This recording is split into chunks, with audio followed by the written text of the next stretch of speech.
Hi everyone, एक बार फिर से स्वागत है आप सभी लोगों का हमारे इस वीकली करंट अफेयर डिस्कशन के एक और सेशन में। और इस क्लास के अंदर हम जनवरी 2026 के वीक नंबर 5 का डिस्कशन करेंगे। वीक नंबर 5 का डिस्कशन का कहने का मतलब ये है कि 25 जनवरी से 31 जनवरी तक का जो हमारा वीकली करंट अफेयर का पोर्शन बन रहा है ना, उसको हम इस वाले पार्ट के अंदर कवर करेंगे।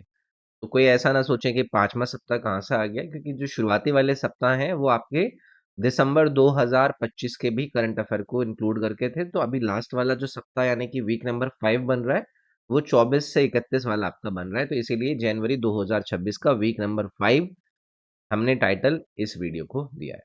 तो डिस्कशन को शुरू करते हैं। इससे पहले के 2025 के सभी आपके वीकली करंट अफेयर डिस्कशन के वीडियोस इसी यूट्यूब चैनल पर अवेलेबल है, प्लेलिस्ट अवेलेबल है। एक बार प्लेलिस्ट को जाकर आप जरूर ट्राई कीजिएगा।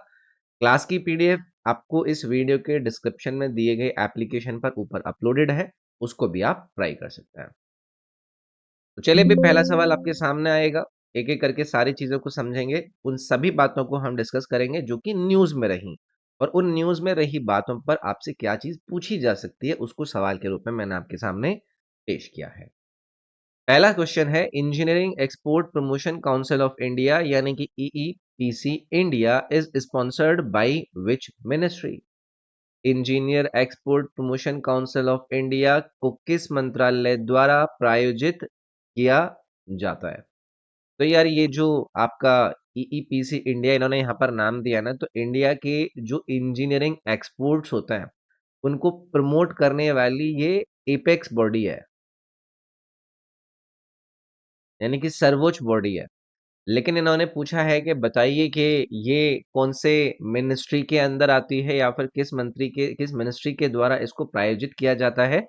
तो गवर्नमेंट जो इंडस्ट्री इंटरफेस है ना, उसका ये काम करने वाली एक बॉडी है। इंजीनियरिंग गुड्स जैसे कि आप लोग सुनते हैं मशीनरी या फिर ऑटो के कंपोनेंट्स या फिर इंडस्ट्री के अंदर यूज होने वाले जो इक्विपमेंट्स होते हैं या फिर जो इलेक्ट्रिकल गुड्स होते हैं, उन सभी पर इसका यहाँ पर आपको रोल नजर आता है।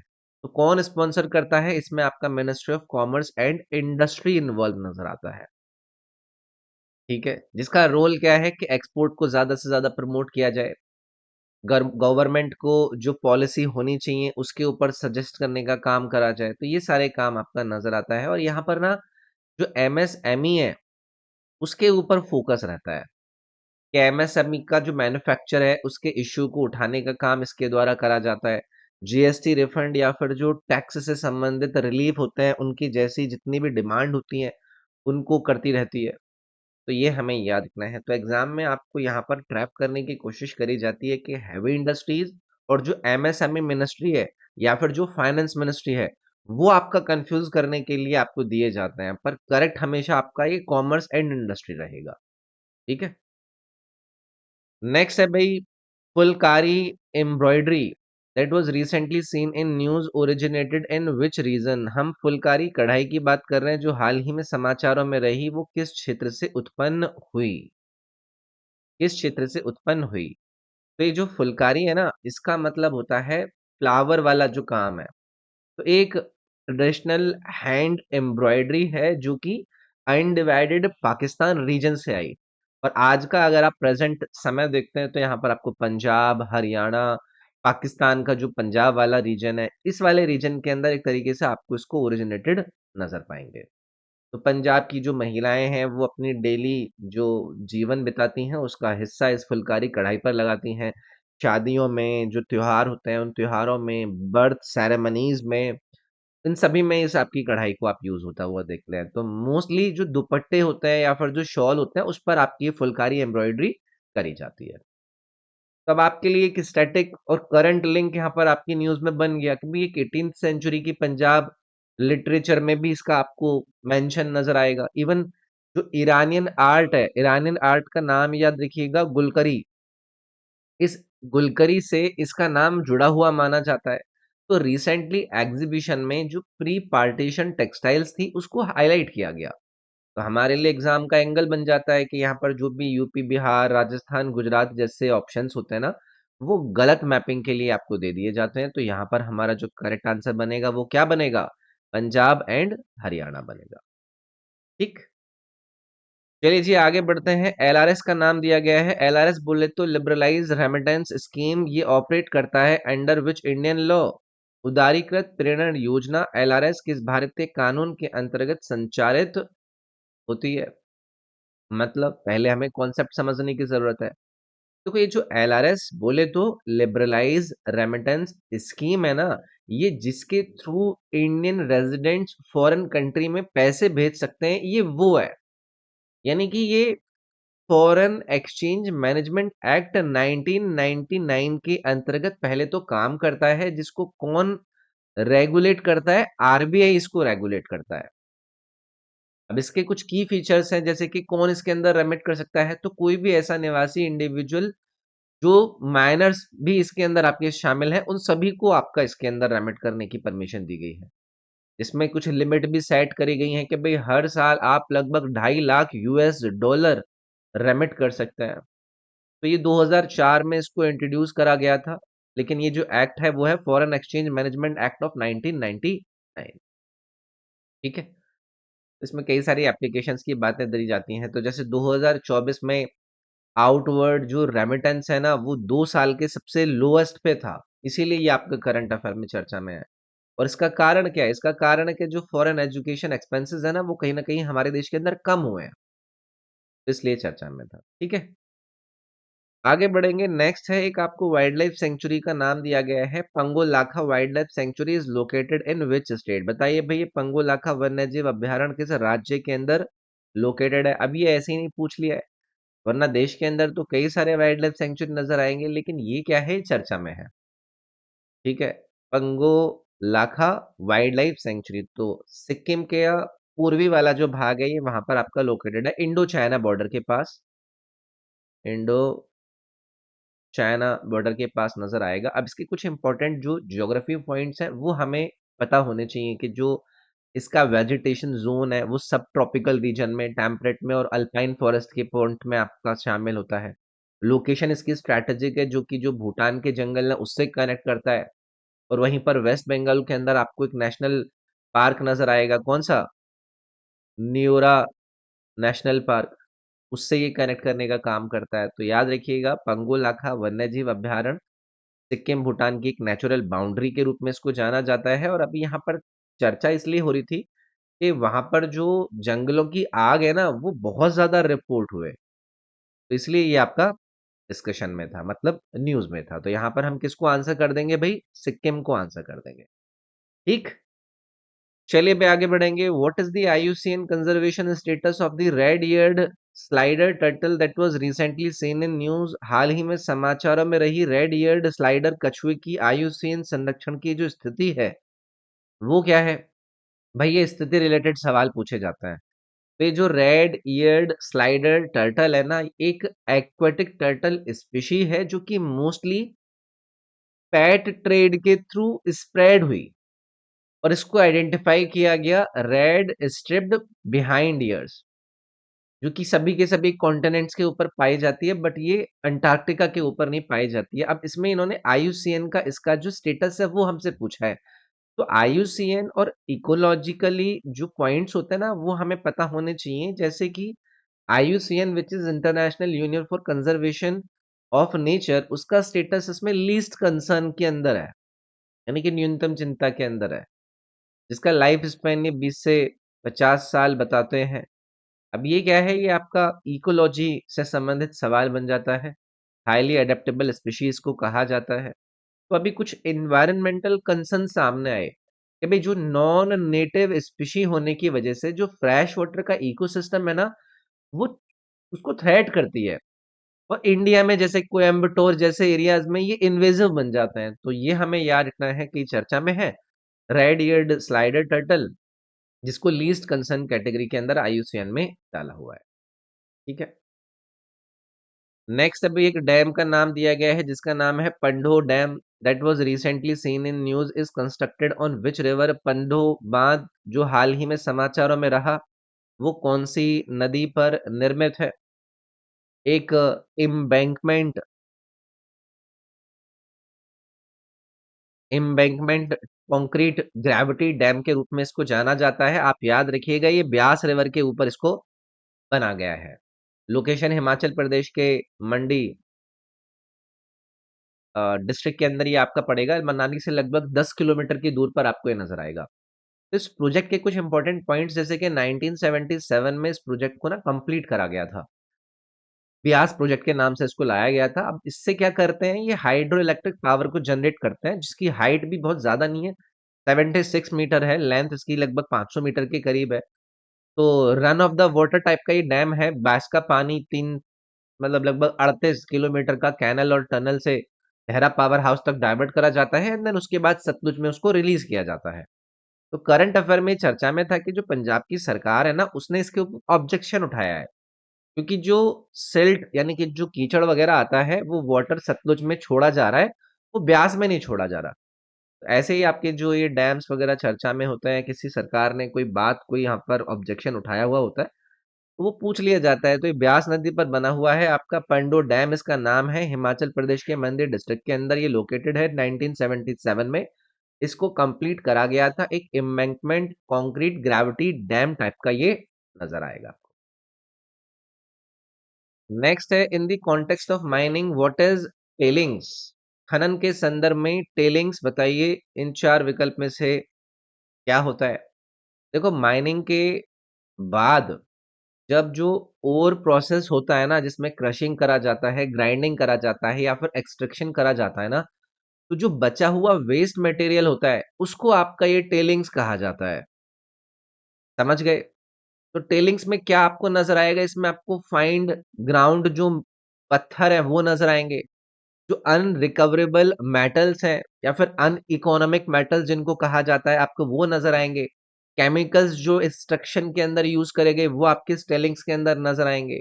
ऑर्गेनिक मैटर, लिक्विड वेस्ट, वो सारी चीजें स्टेलिंग्स के अंदर नजर आती हैं। तो यूजुअली ये लिक्विड और स्लरी के फॉर्म में आपको नजर आएगा टेलिंग्स।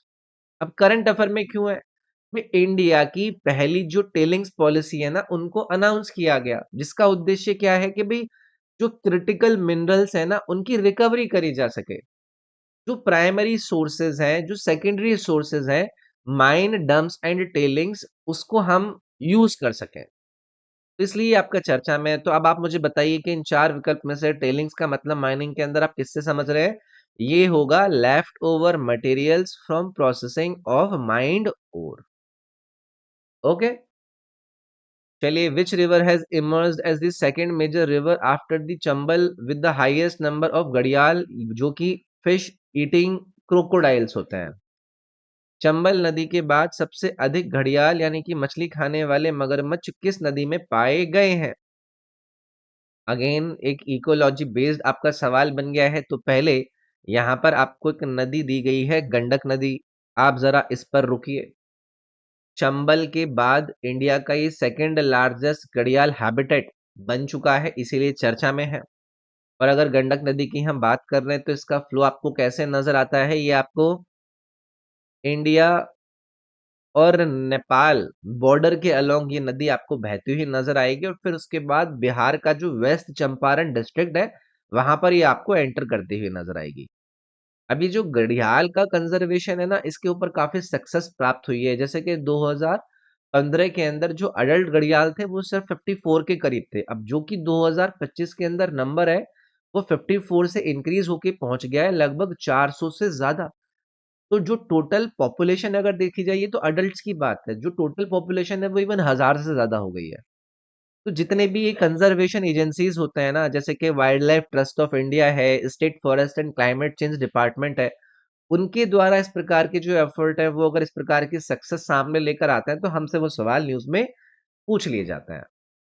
बाकी देखो, चंबल नदी का यहाँ पर इन्होंने नाम दिया है, वर्ल्ड का लार्जेस्ट घड़ियाल हैबिटेट है। सेकंड पे ये गंडक है। तो चंबल फर्स्ट पे है, वो भी हमें याद रखना है। ठीक है, जहां पर आपको 24,000 से ज्यादा, 2400 से ज्यादा घड़ियाल नजर आएंगे। नेक्स्ट है, which government department has been named a finalist for the 2026 Franz Edelman award for its Anna Chakra initiative. Anna Chakra पहल के लिए 2026 फ्रॉज एडलमैन अवार्ड का फाइनलिस्ट किस सरकारी विभाग को बनाया गया है। ये पक्का आपको किसी ना किसी एग्जाम में चिपका हुआ मिलेगा। तो जो ये अन्न चक्र एक सप्लाई चेन की हम बात करते हैं, सप्लाई चेन ऑप्टिमाइज्ड टूल के रूप में इसको जानते हैं, जो कि जो पीडीएस सिस्टम होता है ना, उसके लिए बना है। अब ये अन्य चक्र को किसके द्वारा डेवलप करा गया है? तो इसको डेवलप करा गया है डीएफपीडी के द्वारा। What is this DFPD? ये है department of food and public distribution, department of food and public distribution. अब अवार्ड की यहाँ पर बात हो रही है, ये फ्रेंड्स एडलमैन अवार्ड 2026 उसके ये फाइनलिस्ट हैं। इसका टेक्निकल नेचर हमें पता होना चाहिए कि भाई जो ऑपरेशनल रिसर्च होती हैं उन पर आधारित जो डिसीजन सपोर्ट सिस्टम होता है वो आपका ये प्रोवाइड करते हैं।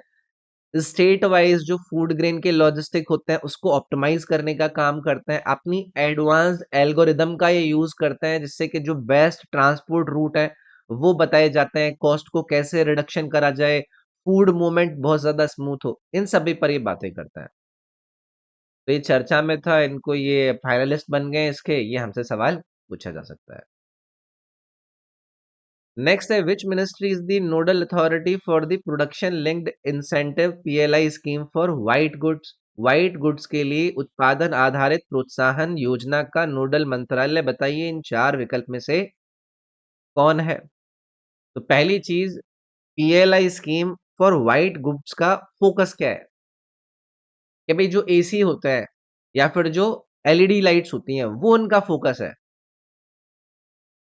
फिर इन्होंने नोडल मिनिस्ट्री हमसे पूछा, तो इसमें कॉमर्स एंड इंडस्ट्री आपको इन्वॉल्व नजर आएगा। बाकी इसमें क्या क्या इन्वॉल्व था? एसी और एलईडीज।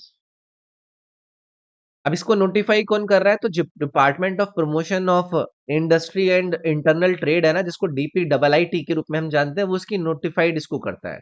जिसमें इनके उद्देश्य ये होते हैं कि भाई डोमेस्टिक जो कंपोनेंट इकोसिस्टम है उसको डेवलप करा जाए, इंपोर्ट की जो डिपेंडेंसी हो रखी है उसको कम करा जाए, ग्लोबल सप्लाई चेन में इंडिया को इंटीग्रेट करा जाए। तो 2021-22 के फिस्कल ईयर से लेकर 28-29 तक का इनका टाइम पीरियड था, और करंटली अपडेट ये आई कि रिसेंटली 5 कंपनीज सेलेक्ट हुई हैं इस आपकी स्कीम के अंदर। तो इसीलिए मैंने आपसे पूछ लिया कि भाई कौन से मिनिस्ट्री नोडल अथॉरिटी है production linked incentive scheme for white goods के लिए। व्हाइट गुड्स में मैंने कौन कौन से गुड्स आते हैं उनके एग्जाम्पल भी आपको बता दिए। और वो मिनिस्ट्री कौन सी है? वो कॉमर्स एंड इंडस्ट्री वाली मिनिस्ट्री है। चर्चा में इसलिए थी क्योंकि 5 जो कंपनी है उनको सेलेक्ट करा गया है इस स्कीम के अंदर। तो समझ रहे हैं ना इंपॉर्टेंस। नेक्स्ट है भी फिर से एक आपको वाइल्ड लाइफ सेंचुरी का नाम दिया गया है। वाइल्ड लाइफ सेंचुरी का नाम है Sepahijala wild life sanctuary, is located in which state? Wild life sanctuary based सवाल बहुत ज्यादा पूछे जाते हैं, तो ये त्रिपुरा का एक इंपॉर्टेंट वाइल्ड लाइफ सेंचुरी है, जिसमें इसके स्टैटिक फैक्ट या फिर करंट फैक्ट हमें पता होने चाहिए। ये वेस्टर्न त्रिपुरा के अंदर है। अगर कोई मान लो अभी बहुत ज्यादा आपसे स्पेसिफिक ही पूछने लग जाए, तो ओनली वाइल्ड लाइफ सेंचुरी है ये त्रिपुरा की, तो आपको इसलिए और ज्यादा इसको अच्छे से याद रखना है, इसलिए बहुत इंपॉर्टेंट फैक्ट है। और इसके एरिया में आपको जो मॉइस्ट डेसिडियस फॉरेस्ट होते हैं वो नजर आते हैं, आर्टिफिशियल लेक्स नजर आती हैं।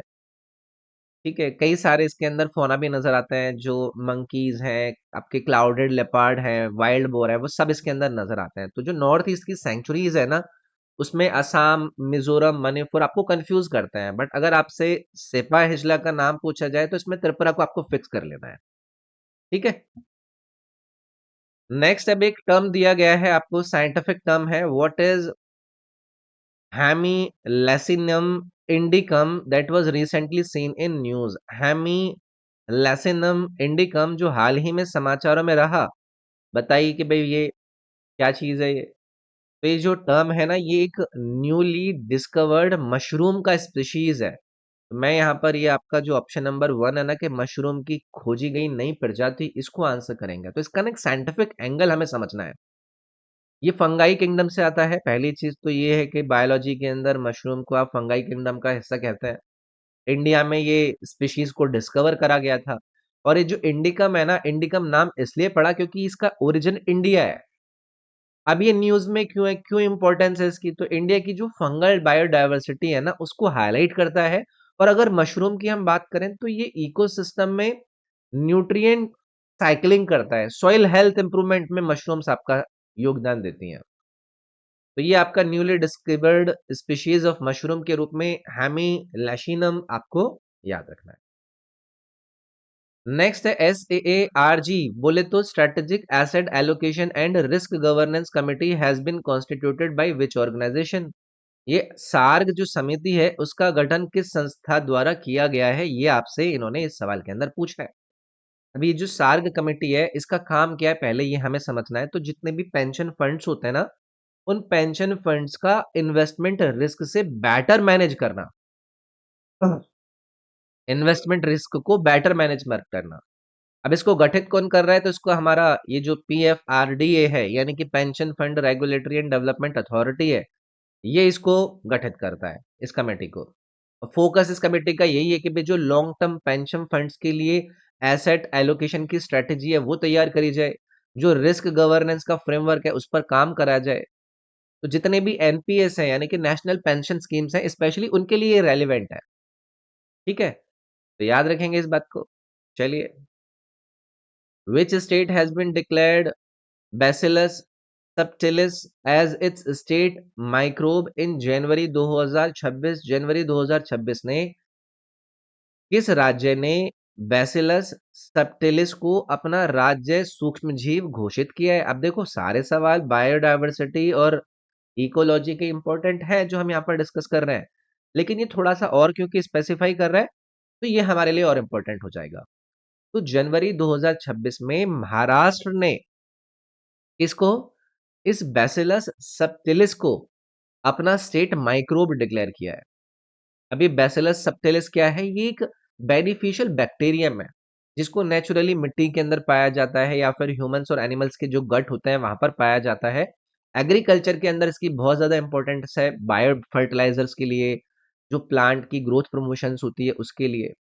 तो एंजाइम प्रोडक्शन वाली जो इंडस्ट्री है उसके द्वारा इसके अंदर काम करा जाता है। तो याद रखेंगे, स्टेट्स आपसे स्टेट बर्ड, स्टेट एनिमल या फिर स्टेट माइक्रोब जैसे जो कॉन्सेप्ट्स हैं वो पूछने लग गए हैं, तो इसलिए हमें यहाँ पर तैयार रहना है। तो महाराष्ट्र का याद रखिएगा इस बैसिलस सबटिलिस को स्टेट माइक्रोब के रूप में।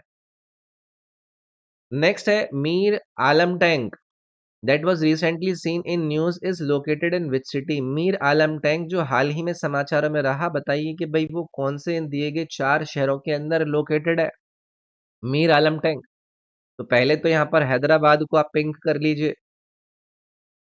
इस सिटी में ये आपका लोकेटेड एक हिस्टोरिक वाटर रिजर्वोयर है। क्या है ये? वाटर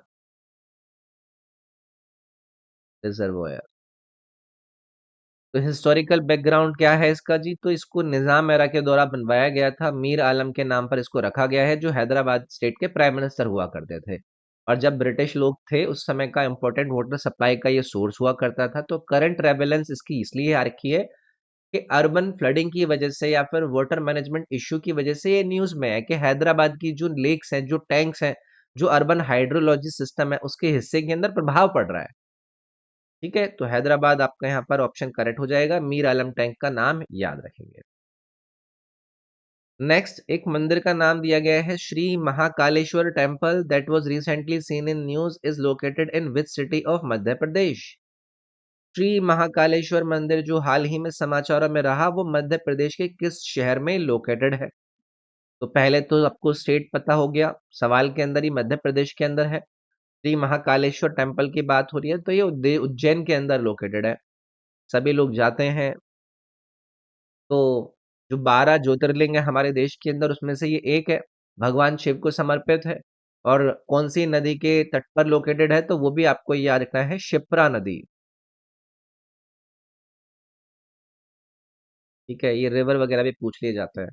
तो इसके यूनिक फीचर हमारे लिए इंपॉर्टेंट है, जैसे कि जो दक्षिण मुखी ज्योतिर्लिंग है ना, यानी कि शिवा के लिंग जो कि साउथ फेसिंग है, वो बहुत ही रेयर है। तो ये आपका जो महाकालेश्वरी दक्षिण मुखी शिवलिंग है। भस्म आरती यहाँ पर करी जाती है हर मॉर्निंग के अंदर, पूरे इंडिया में फेमस है भस्म आरती। तो यहाँ पर चर्चा इसलिए थी कि जो दर्शन मैनेजमेंट और कॉरिडोर डेवलपमेंट है ना, उनसे रिलेटेड कुछ न्यूज आपकी चर्चा में थी, तो इसलिए आपकी इससे रिलेटेड संबंधित ये वाली बात आपसे पूछ सकता है। नेक्स्ट है जी यूरेटॉम। यूरेटॉम बोले तो the European atomic energy community was established under which treaty. इस यूरेटॉम की स्थापना किस संधि के अंतर्गत की गई थी? आपके सामने यहाँ पर 4 ऑप्शन दिए गए हैं।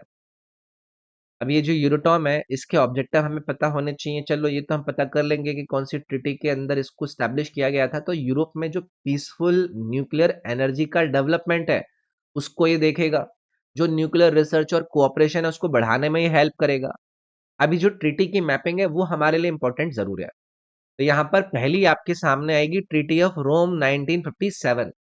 इसमें यूरोटॉम और यूरोपियन जो इकोनॉमिक कम्युनिटी है, उसको फॉर्म करा गया। फिर आपको पेरिस ट्रीटी का नाम सुनने मिलेगा, जिसमें ईएसएससी कोल एंड स्टील कम्युनिटी के ऊपर जोर दिया गया। तो यहाँ पर हमारा करेक्ट आंसर क्या रहेगा, कहां से इसको स्टैब्लिश किया गया? तो ट्रीटी ऑफ रोम वाला जो डी ऑप्शन है 1957 का, ये हमें मार्क करना है। तो यूरोटॉम आज भी यूरोपियन यूनियन के फ्रेमवर्क के अंदर काम करता है और न्यूक्लियर सेफ्टी, फ्यूल सप्लाई और रिसर्च में इसका रोल है, तो याद रखेंगे। तो यूरोटॉम का ये जो आपका टर्म है ना, वो रोम ट्रीटी से संबंधित आप याद रख लीजिए बस, ठीक है। चलिए, what is Lapidogyathis concanesis that was recently seen in a news? एक आपको साइंटिफिक नेम दिया गया है Lapidogyathis concanesis, जो हाल ही में समाचारों में रहा। बताइए भाई ये क्या चीज है? तो भाई ये एक नई फ्लावरिंग प्लांट की स्पीशी है, यानी कि फूलदार पौधे की एक नई प्रजाति है। साइंटिफिक कॉन्टेक्स्ट इसका यही है कि ये आपका कोनकान रीजन, वेस्टर्न घाट्स वाली बेल्ट के अंदर पाई जाती है। इंडिया की प्लांट की जो बायोडायवर्सिटी है, उसको इनरिच करने का काम कर रही है। तो जो नई स्पीशीज की डिस्कवरी होती है ना, उससे कंजर्वेशन प्लानिंग बेटर होती है, और जितने भी एंडेमिक स्पीशीज होते हैं उनको प्रोटेक्शन भी मिलता है। तो एग्जाम में आप याद रखिए, जो स्पीशीज के नाम है वो आपसे पूछा जा सकता है। जैसे इन्होंने यहाँ पर ये कोंकान एजेसिस इसको कहा है ना, इसका मतलब है कोनकान रीजन से है, ठीक है। The Doomsday Clock was established by which organization, and Doomsday Clock की स्थापना किस संगठन के द्वारा करी गई थी? अगेन एक इंटरेस्टिंग सवाल है। तो जो ये BAS है, यानी कि बुलेटिन ऑफ एटॉमिक साइंटिस्ट है, इनको आप याद रखेंगे। इन्होंने डूम्सडे क्लॉक को स्टैब्लिश किया। अब ये क्लॉक है क्या? तो ये एक सिंबॉलिक क्लॉक है। ये बताती है कि ह्यूमैनिटी कितनी क्लोज है ग्लोबल कैटास्ट्रॉफ के, ठीक है। अब इसमें कई सारे फैक्टर्स को कंसिडर किया जाता है कि भाई न्यूक्लियर वॉर के रिस्क कैसे चल रहे हैं, क्लाइमेट चेंज कैसा चल रहा है, इमरजेंसी जो टेक्नोलॉजीज हैं, AI या फिर बायो थ्रेट्स, वो कैसी कैसी चल रही हैं। तो इसको 1947 में स्टैब्लिश किया गया था, ठीक है। अब इसके अंदर इनका जो डेंजर लेवल होता है ना, वो भी आप याद रखिएगा। इनका डेंजर लेवल को क्या कहते हैं? इनके डेंजर लेवल को कहते हैं minutes to midnight, minutes to midnight. तो ये आपका याद रखना है। बाकी यहाँ पर IAEA का इन्होंने नाम दिया है। ये एक न्यूक्लियर रेगुलेशन कंपनी है, यूनाइटेड नेशंस के बारे में सभी जानते हैं, डिप्लोमेसी के लिए यूज होता है। चलिए आगे बढ़ते हैं। The model youth Gram Sabha is jointly organised by which ministries? Model youth Gram Sabha का संयुक्त रूप से आयोजन किन मंत्रालयों के द्वारा किया जाता है?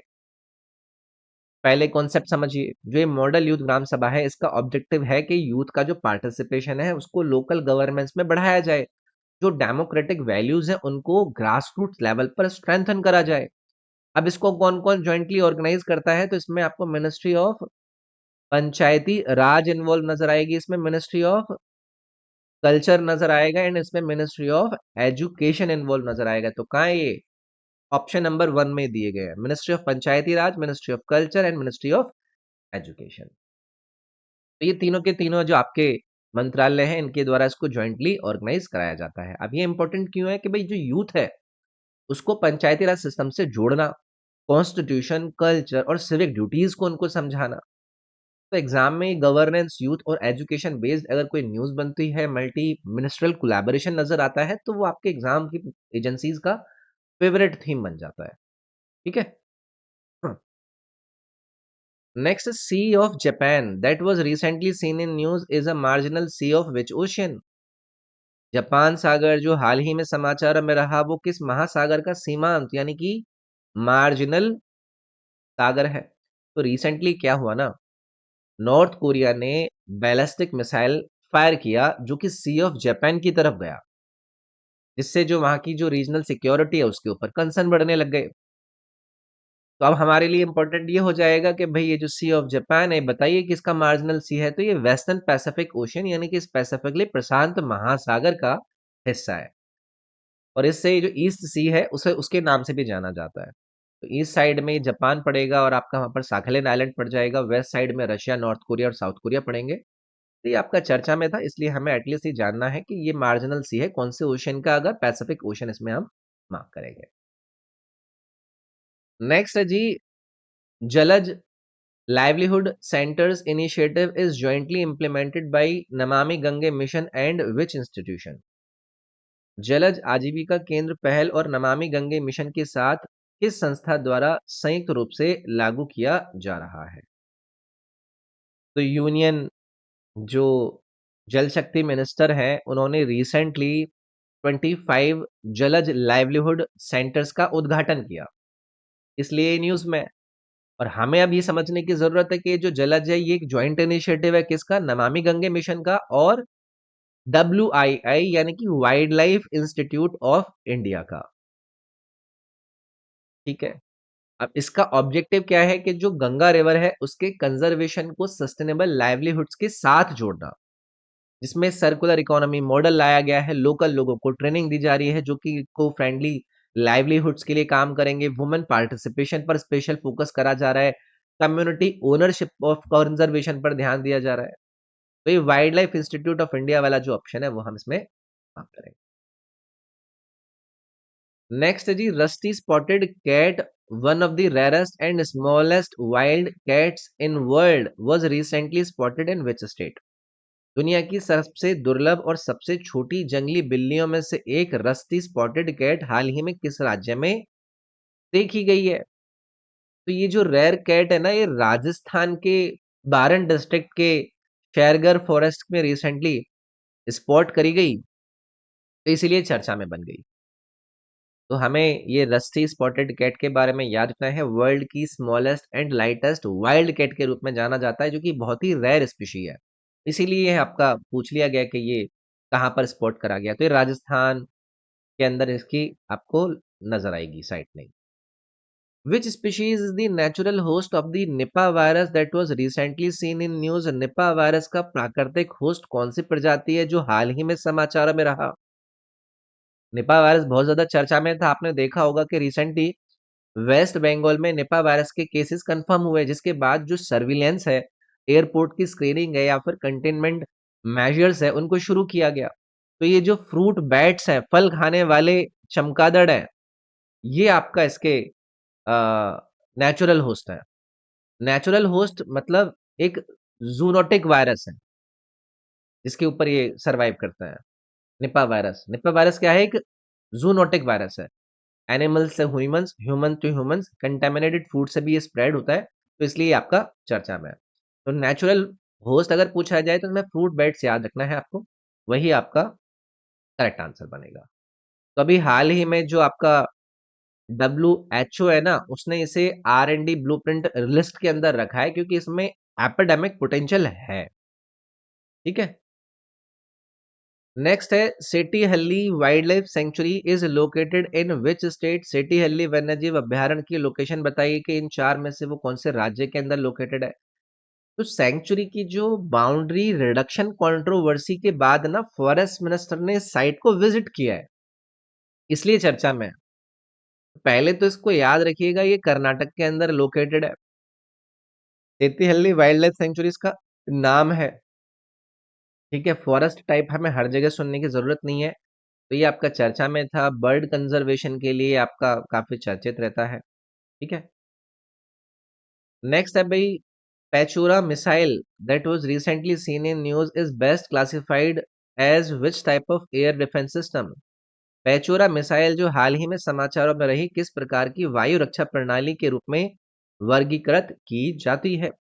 ये वर्गीकरण हमसे पूछ लिए जाते हैं। देखो, बैंगलोर बेस्ड एक अल्फा डिजाइन टेक्नोलॉजीज लिमिटेड यानी कि ADTL करके कंपनी है, उन्होंने इंडियन एयरफोर्स के पेचोरा एयर डिफेंस सिस्टम को अपग्रेड किया है, जो कि इंडिया के इंडिजिनस डिफेंस जो मॉडर्नाइजेशन है उसको पुश करने का काम करता है।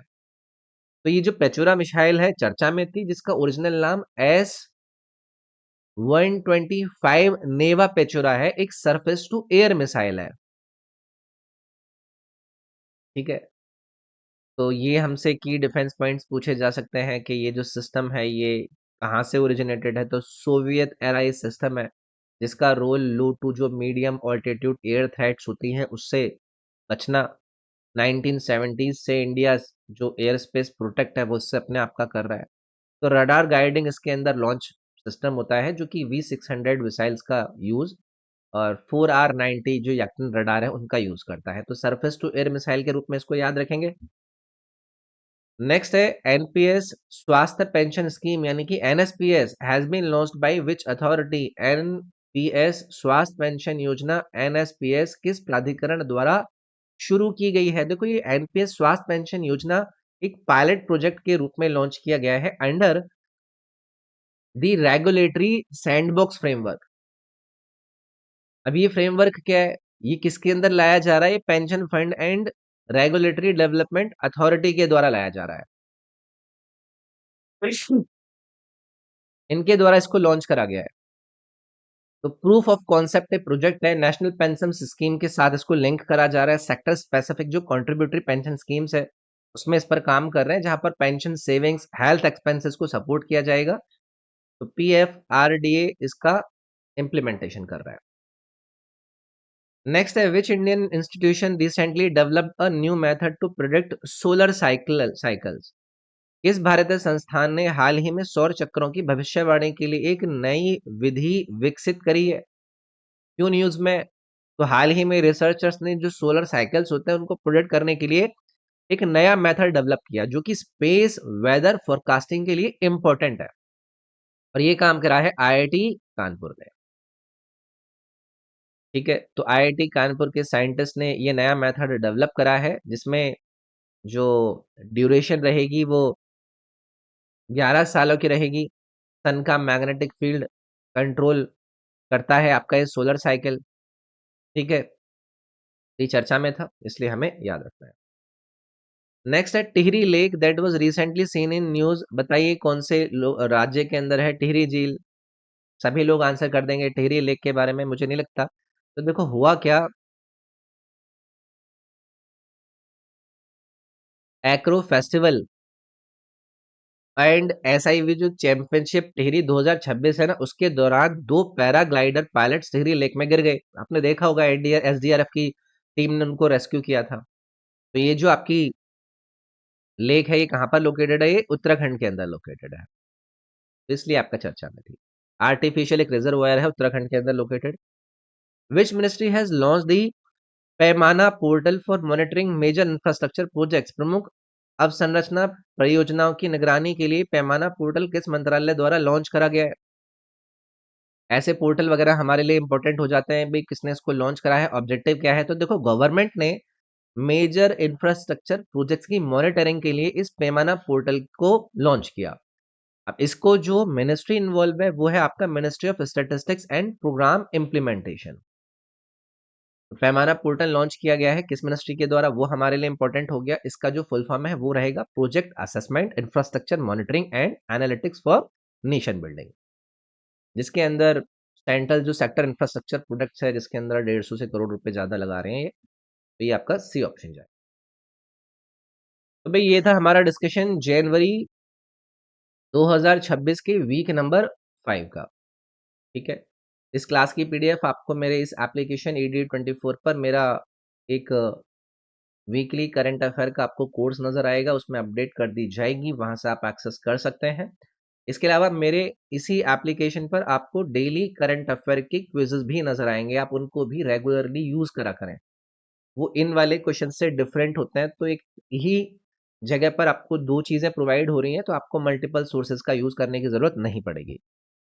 ठीक है, बाकी अगर आप में से किसी को भी कोई भी डाउट हो तो आप मुझे कमेंट कर दीजिएगा, आप या फिर मुझे पर्सनली मेरे इस इंस्टाग्राम यूजर नेम पर मैसेज कर। तो चलिए फिर मिलते हैं नेक्स्ट वीडियो में, इसमें इतना ही।